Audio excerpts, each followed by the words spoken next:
Intelijen Amerika Serikat sebut Rusia berencana invasi Ukraina dengan 100 batalion.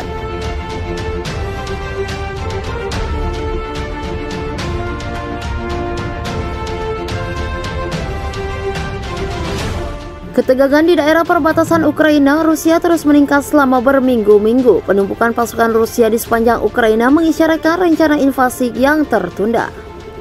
Seorang pejabat intelijen Amerika Serikat menyebut bahwa rencana invasi Rusia sedang dilakukan dan kemungkinan serangan akan dilakukan setelah awal 2022. Temuan intelijen terbaru memperkirakan bahwa Rusia berencana untuk mengerahkan sekitar 175.000 tentara dan hampir setengah dari mereka sudah dikerahkan di sepanjang titik di dekat perbatasan Ukraina.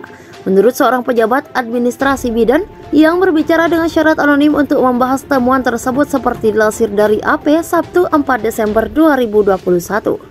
Itu terjadi ketika Rusia telah mengajukan tuntutannya pada Biden untuk menjamin bahwa Ukraina tidak akan diizinkan untuk bergabung dengan aliansi NATO.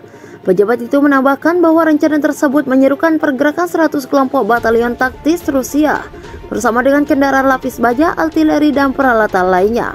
Pejabat intelijen juga telah melihat peningkatan dalam upaya propaganda Rusia melalui penggunaan proksi dan media untuk merendahkan Ukraina dan NATO menjelang invasi potensial, kata pejabat itu. Temuan intelijen pertama kali dilaporkan oleh The Washington Post. Ditanya tentang temuan intelijen saat ia berangkat ke Camp David pada Jumat malam, Presiden Amerika Serikat Joe Biden mengulangi keprihatinannya tentang provokasi Rusia. Kami sudah lama mengetahui tindakan Rusia dan harapan saya adalah kami akan berdiskusi panjang dengan Putin, kata Biden. Sebelumnya, Biden berjanji akan membuat Putin sangat sulit untuk mengambil tindakan militer di Ukraina dan mengatakan inisiatif baru yang datang dari pemerintahannya dimaksudkan untuk mencegah agresi Rusia. Apa yang saya lakukan adalah menyusun apa yang saya yakini akan menjadi serangkaian inisiatif paling kompresif dan bermakna untuk membuat sangat-sangat sulit bagi Putin untuk terus maju dan melakukan apa yang dikhawatirkan orang akan dia lakukan, kata Biden kepada wartawan.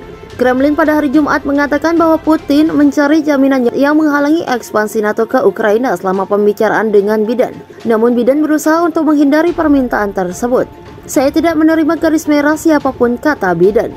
Amerika Serikat didesak untuk menggerakkan pasukan darat dan bahkan pengebom nuklir Rusia untuk membela Ukraina.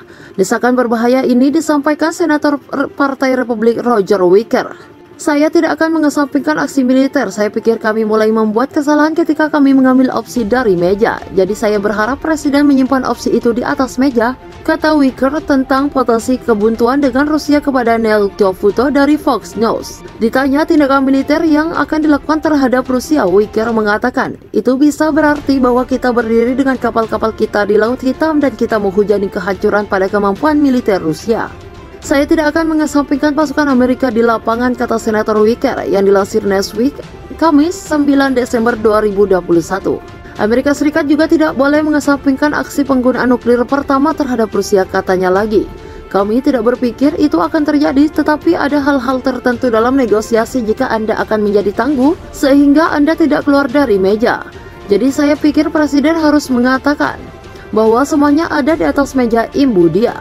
Komentar Wicker mendapat kecaman luas yang salah satu kritikus menyebutnya gila dan haus darah. John Wallstall yang menjabat sebagai penasihat khusus Joe Biden untuk keamanan nuklir dan berbadal sebagai direktur senior untuk pengendalian senjata dan non-proliferasi di Dewan Keamanan Nasional Amerika Serikat, menyebut kata-kata Wicker berbahaya dan tidak bertanggung jawab. Namun, anggota Kongres dari Partai Republik Adam Kinzinger mendukung seruan Wicker agar semua opsi ada di atas meja. Rusia maju sampai mereka menabrak tembok bata. Kita bisa menjadi tembok bata untuk kita bisa mundur dari Sudetenland yang berharap dia tidak berniat membangun kembali semua Uni Soviet.